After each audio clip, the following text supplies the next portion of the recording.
Historia en Problemas, la columna de la Cátedra de Historia de la Facultad de Información y Comunicación, que hoy nos trae de regreso a Fernando Adrover, docente de Historia de esta casa de estudios, junto a Sebastián Rosales y Santiago Lemus, estudiantes de grado de la Facultad de Humanidades y Ciencias de la Educación e integrantes del Grupo de Estudios de Asia y Latinoamérica. Lo que vamos a hablar hoy está vinculado a la tesis de grado de estos dos muchachos que te acompañan, ¿verdad, Fer? Tienen un poco de vínculo, sí, con sus tesis, pero también con el abordaje general del grupo al que representamos. Bueno, incluso, bienvenidos. Trabajamos entre varios sobre estos guiones para estas entregas. Es una labor colaborativa de varios integrantes del grupo. Cuéntanos por dónde vamos a ir hoy. Bueno, lo que nos interesaba explicar un poco es cómo ha sido la trayectoria de China durante el siglo XX. Hoy se considera a China uno de los principales socios comerciales de varios países de Latinoamérica, por ejemplo, y es necesario entender cuál fue el proceso que fue siguiendo China durante el siglo XX para convertirse en esa potencia económica, comercial y también política que es hoy en día. Y para comprender mejor ese fenómeno, nos vamos a remontar un poco al pasado, vamos a ver algunos hitos de la historia de la China comunista en el siglo XX, comenzando sobre todo con la Revolución Cultural y luego con las reformas de Deng Xiaoping, que convierten un poco a China en esa potencia que es hoy. Por eso Sebastián nos va a dar un breve panorama sobre la situación de China antes de la Revolución Cultural, para luego meternos un poco en qué fue la Revolución Cultural. Perfecto. Bueno, sí, para comprender, digamos, la revolución cultural de cara a todo lo que sucede en ese periodo, está bueno contextualizar un poco el pasado, las décadas anteriores. Específicamente, después de la Segunda Guerra Mundial, que es cuando termina la guerra civil en China y el Mao se forma como presidente y, derrotan a el partido del Kuomintang, que era el partido nacionalista. Y bueno, con esto empiezan una serie de reformas políticas, económicas y sociales que buscaban cementar el comunismo como, la ideología predominante en China, intentando eliminar también la vieja estructura feudal que había quedado en China, porque no era la China que conocemos hoy, era una China rural. Entonces, por eso en los primeros años de gobierno, Mao, dirige las políticas a la nacionalización de la industria, a la colectivización de la tierra y a hacer una serie de reformas agrarias con este fin. Y estas reformas, tienen su punto cúlmine a finales de los 50 con el proyecto ambicioso que tenía Mao, que era el Gran Salto Adelante. Este proyecto consistía en industrializar, básicamente, en un gran salto a China, a estar a la altura de potencias de la época, o sea, estar a esa altura de la industria, que en la realidad se tradujo catastróficamente, porque a raíz de esto surge una hambruna que acaba con la vida de millones de personas y es, completamente desastroso para la figura de Mao políticamente y para, por supuesto, todo el país, que, sintiéndose desplazado también de la política, Mao por esto, toma las riendas de la situación, intentando aplicar reformas económicas para la recuperación. Dos figuras que son muy importantes, que son Deng Xiaoping y Liu Shaoqi, que buscan un poco recuperar económicamente el país, que después, Santiago va a hablar más de Deng Xiaoping. Pero Mao, viendo esto un poco de cara a 1966, que es cuando inicia la Revolución Cultural, acusa a Deng Xiaoping y a Liu Shaoqi de revisionistas, que era una forma de decirles a aquellos que promulgaban ideas capitalistas, que era totalmente impensado en el país. Bueno, y ya metiéndonos un poco en la Revolución Cultural, ¿podríamos resumir en qué consistió esa Revolución Cultural? Sí, por supuesto. Duró desde 1966 hasta el 76, o sea, 10 años. Y básicamente lo que Mao buscaba era purgar China de cualquier elemento capitalista o burgués que pudiera haber en el país, buscando tener completo predominio en el comunismo. Y esto lo hace a través de varias vías.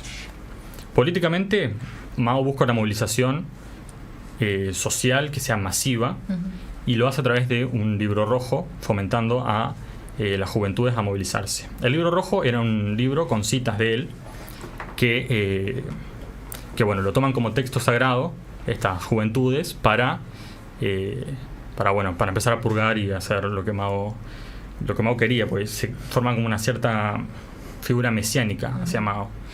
Y bueno, con estas juventudes guiadas por el libro rojo se forman las famosas guardias rojas, que comienzan a digamos, purgar, a hacer humillaciones públicas, que eran los juicios, que en realidad de juicios no había nada porque no había justicia, eran completamente subjetivos, y empiezan a acusar porque se buscaba eso, ¿no? Fomentar, acusar a profesores, a vecinos e incluso familiares, o sea, eso es lo que se buscaba. Claro. Y bueno, y una ofensiva propagandística también muy fuerte, que por ejemplo se ve reflejada en cartelería, toda una imaginería de la revolución cultural. Sobre el libro rojo como Biblia del maoísmo vamos a volver en la próxima columna, cuando veamos un poco la influencia transnacional del maoísmo, que tiene en esa literatura una referencia política muy fuerte. Hay que tener en cuenta también que esto sirvió para recuperar un poco de poder político perdido por parte de Mao, ¿no? Por supuesto, era como... O sea, hay algunos autores que señalan que esto fue la forma de ganar poder de vuelta de Mao al poder que tenía durante la Revolución China, que fue en el 49. Pero bueno, también las Guardias Rojas buscaban hacer campañas masivas de persecuciones y destruían templos, se buscaban también, digamos, la quema de libros, se cerraron universidades, bajo el lema de destruir los 4 viejos, que eran las viejas costumbres, la vieja cultura, los viejos hábitos y las viejas ideas. Bien, y ahí ya te podés meter un poco más en algo que está más vinculado con tu tesis, que son los efectos sociales de esta revolución cultural, que tienen que ver, que los vemos expresados también a través de algunas memorias que Sebastián analiza. Ahí va. Sí, porque bueno, socialmente estaba polarizada la sociedad y bueno, como dije, se denunciaban profesores, se denunciaban familiares. Entonces las persecuciones eran constantes en el día a día, en la vida cotidiana, durante la Revolución Cultural. Y bueno, con las escuelas cerradas, las universidades cerradas, la economía paralizada, estos que fueron perseguidos eran, digamos, obligados a desplazarse a campos bajo campañas de reeducación, de trabajo, o sea, con trabajo en el campo, manual. Y bueno, eso es un poco lo que estuve trabajando dentro del grupo de estudios de Asia, que son sobre todo 2 experiencias de estos autores de libros que son testimoniales, son fuentes personales de ellos. El primero es Cisnes Salvajes de Jung Chang, que es un libro bastante conocido en Occidente, sobre todo porque está censurado en China. Y fue utilizado como propaganda anticomunista en Occidente, ¿no? Por supuesto. Bueno, narra en general el libro 3 generaciones: la abuela y la madre de la autora y la de la autora misma, que es en la que se centra la experiencia de ella en la Revolución Cultural, como una adolescente, o sea, como parte de esta juventud que bueno, atraviesa todo, porque ella viene en una situación de privilegio, porque el padre tenía cierta posición buena dentro del Partido Comunista, que va cayendo en desgracia y bueno, ve como su madre es humillada públicamente, su padre es encarcelado, ella tiene la experiencia de unirse a las Guardias Rojas y después, posteriormente, con la caída de desgracia de la familia, es enviada a estos campos de reeducación y posteriormente exiliada. Entonces es una experiencia muy fuerte que es interesante estudiarla. Y el otro libro es el de Xi Xianlin, que es sus memorias de la Revolución Cultural China, que este es un profesor, un intelectual, un profesor de lenguas extranjeras, que es detenido por esto porque se lo creía como revisionista, alguien que estaba promulgando ideas capitalistas, y bueno, es su experiencia dentro de estos campos de reeducación. Bueno, y ya para ir presentando un poco a una figura que va a ser capital en las décadas posteriores, ¿cuál fue el rol de Deng Xiaoping en esta época? Bueno, Deng Xiaoping, como dije al principio, él había estado intentando restaurar económicamente China después del gran salto adelante, del fallido gran salto adelante, y Mao queriendo volver al poder, lanza la Revolución Cultural China, acusándolo a él y a Liu Shaoqi, que era otro miembro del gobierno, y ambos son detenidos por ser revisionistas, por promulgar estas reformas de carácter capitalista. Y son enviados a campos de trabajo donde Liu Shaoqi, por ejemplo, muere, pero Deng Xiaoping le logra sobrevivir. Y después de la muerte de Mao, después de la finalización de la Revolución Cultural China, es restaurado políticamente y es donde comienza finalmente su ascenso político, ¿no? Sí, su ascenso político y reformas económicas. Es a partir de la muerte de Mao en el 76 donde se da ese vuelco político con el ascenso de Deng Xiaoping y se da un viraje muy importante en el modelo chino que se expresa tanto en su política exterior como también, y mucho más fuertemente, en reformas socioeconómicas internas, que es un poco de lo que nos va a hablar Santiago. Primero se va a centrar un poco en la política exterior china en la época de Deng y luego en las reformas económicas. Acá lo primero es que antes del giro pragmático en la política exterior de Deng Xiaoping, ya había tenido un antecedente en los años 60 bajo el gobierno de Mao.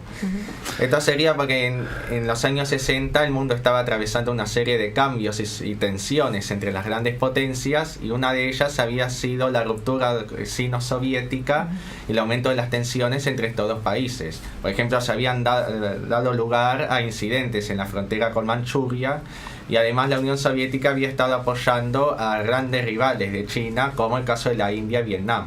Entonces esto hizo que los líderes chinos vieran a la Unión Soviética como una amenaza mayor que otros rivales como Estados Unidos. Claro. A su vez, hacia fines de la década del 60, también Estados Unidos tenía sus razones para una mayor distensión con China. Para esos años ya se estaban desgastando con la guerra de Vietnam, y acá China parecía ser el único país de la región que podía ayudarlos a deshacerse del conflicto. Entonces esto motivó una serie de reuniones secretas que finalizaron en febrero del 72 con la visita de Nixon a China, y donde entre otras cosas se firmó el Comunicado de Shanghái, donde Estados Unidos pasó a reconocer el principio de una sola China, donde Taiwán formaba parte del gobierno de Beijing. Aquí un breve apunte, porque una de las primeras actividades, el primer coloquio que hizo el grupo nuestro fue justamente en 2022, cuando se conmemoraban los 50 años de la visita de Nixon a China, y ahí tenemos el registro de algunas ponencias muy interesantes que forman parte de la actividad del grupo, como una de las actividades iniciáticas que tuvimos. Sí. Además, también el año anterior, 1971, China consigue entrar en la ONU, y también esto significa que a partir de entonces más y más países van a comenzar a reconocer al gobierno de Beijing. Entonces, después, en 1978 es cuando Deng Xiaoping se vuelve presidente definitivamente de China, y allí es cuando se termina de consolidar el giro pragmático en la política exterior, que significó abandonar la política más expansionista y agresiva que había estado promoviendo Mao de expandir la revolución, y en su lugar se optó por una de más bajo perfil, que enfocaría más en lo que es el comercio y el desarrollo bilateral entre las dos partes, entre China y los otros países. Además, no podemos olvidar que China busca contraponerse al modelo más expansionista de lo que era la Unión Soviética, y ahora son los Estados Unidos. Luego, en el año 2002, ahora bajo la presidencia de Hu Jintao, China consigue entrar en la Organización Mundial del Comercio, y acá es cuando se termina de perfeccionar el giro pragmático bajo la política de ascenso pacífico, que se habría formado con la entrada de China en el fenómeno de la globalización económica. Y acá bajo el modelo ascenso pacífico, por principio se reconoce la competencia entre China y las otras partes, a la vez que se busca establecer cierto marco de igualdad entre los países. Entonces, además también, a partir de entonces, China comenzó a invertir en varios proyectos para potenciar su proyección a nivel global, y acá podemos destacar la nueva ruta de la seda, que habría comenzado en 2013 y que busca desarrollar una serie de rutas marítimas y terrestres del país con los de Europa, el sudeste asiático y África. Con mucha inversión en infraestructura, además, en estos eso países. mismo. La nueva ruta de la seda tendría el objetivo de promover una mayor cooperación económica de China con los países involucrados y potenciar su influencia económica, pero también cultural y geopolítica en el mundo. No obstante, también es un proyecto que es considerado bastante polémico, porque si bien por una parte promovió cosas que podemos considerar positivas, como la inversión, como dijo Adrover, en obras de infraestructura, sobre todo en países que carecen de los recursos, no obstante, también generó acusaciones de un neoimperialismo chino, porque según esta visión, China se estaría aprovechando de esa situación para endeudar a estos países con ella. Tiene dos caras. Sí, Tiene dos claramente. caras, sí, sí. Pero este es el giro pragmático en la política internacional, pero también se dieron profundas reformas económicas y sociales dentro de China que explican también esa proyección hacia afuera y que es un poco lo que tendríamos que entender también para comprender esa posición de China como potencia. Sí. Después, en el caso de las reformas propias a nivel interno de China, estas se habrían dado bajo la forma de las 4 modernizaciones, bajo la justificación de que era necesario llevar a cabo una transformación de la estructura económica del país. Llaman las 4 modernizaciones porque se habían centrado en 4 áreas clave que eran de la industria, agricultura, defensa nacional y ciencia y tecnología. Y acá se pueden destacar 2 formas, que una fue la transformación del sector agrícola y la creación de zonas económicas especiales. En el caso de la transformación del sector agrícola, esta consistió en reformas destinadas al sistema de tenencia de la tierra. Hasta ese momento, bajo el gobierno de Mao, se había estado dando lugar a un sistema de colectivización forzada, donde las propiedades de las familias campesinas quedaban bajo la órbita del Estado. Con la transformación, esto cambia y si bien siguen formando parte del Estado, esto sería solo por los próximos 15 años y ahora las familias podrían quedarse con una parte de lo producido, pudiéndolo vender y hacer lo que quisieran con eso. Y se considera que esta reforma fue un éxito porque esa liberalización, si se quiere, del sector agrícola también permitió cierta acumulación de capital de parte de los campesinos, lo que habría facilitado la entrada, la modernización tecnológica del sector, además de generar nuevos puestos de trabajo.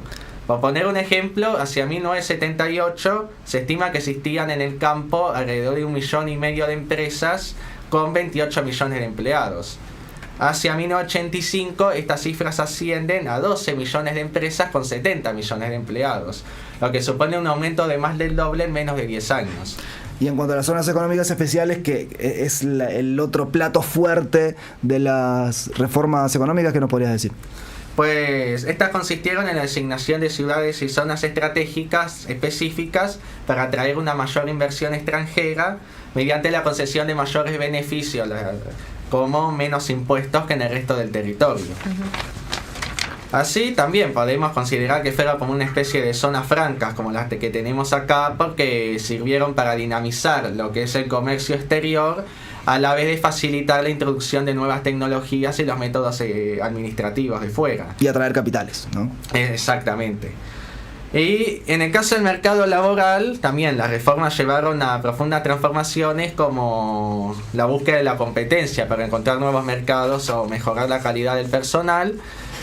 Y también tendría su lado B, porque esto supuso una mayor autonomía de las empresas nacionales para determinar el sistema salarial, como ascender, pero también despedir a empleados ya sin tener que consultar a ningún organismo superior.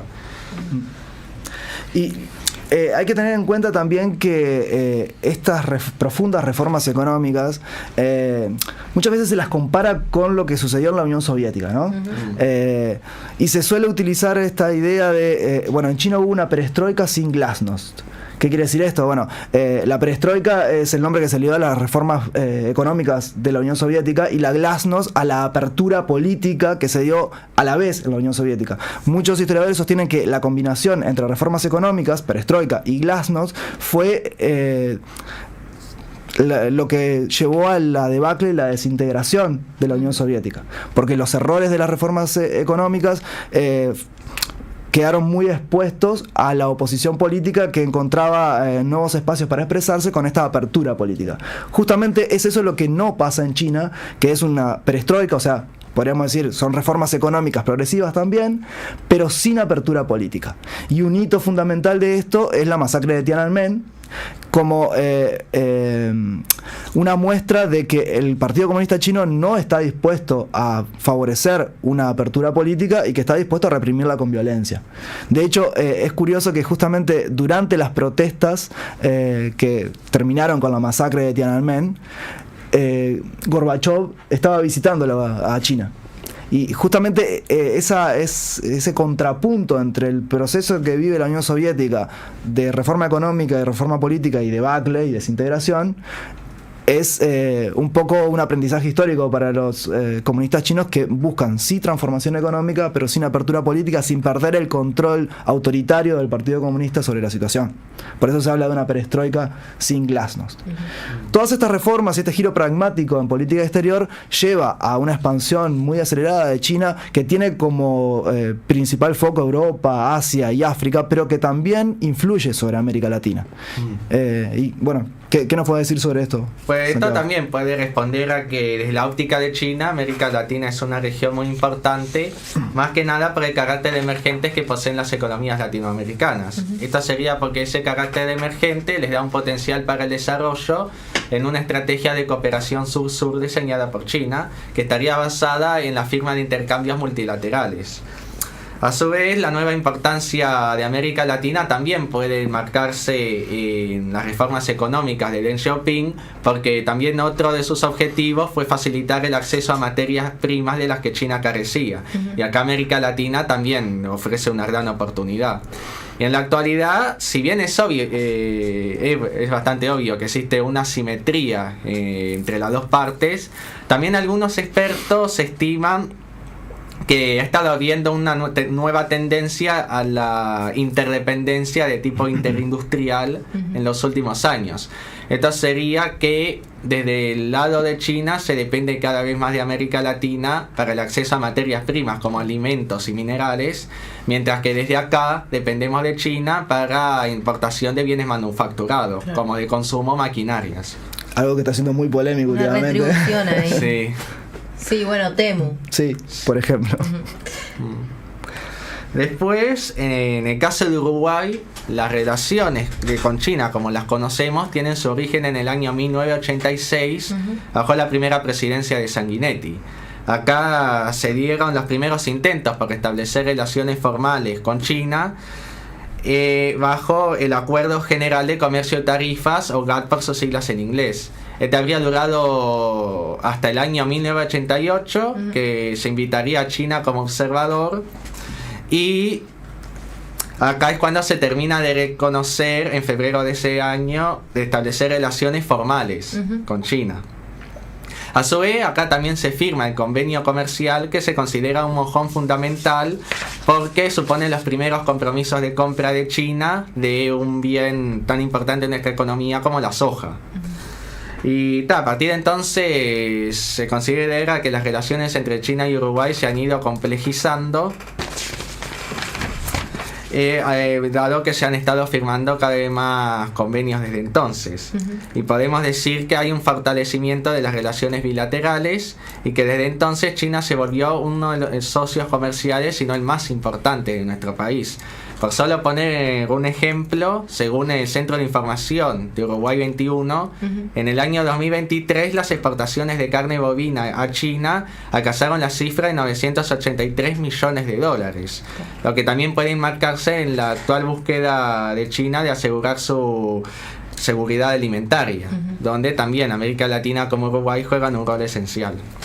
Bueno, y esto tiene que ver con los vínculos formales entre China y Uruguay y vínculos económicos que son relevantes, pero en la próxima columna una de las cosas que vamos a abordar son vínculos informales de otra naturaleza, que tienen que ver también más con la reapropiación ideológica del maoísmo y que son bastante anteriores a estos vínculos formales de Uruguay con China. Y bueno, eso es un poco lo que vamos a desarrollar en la próxima columna.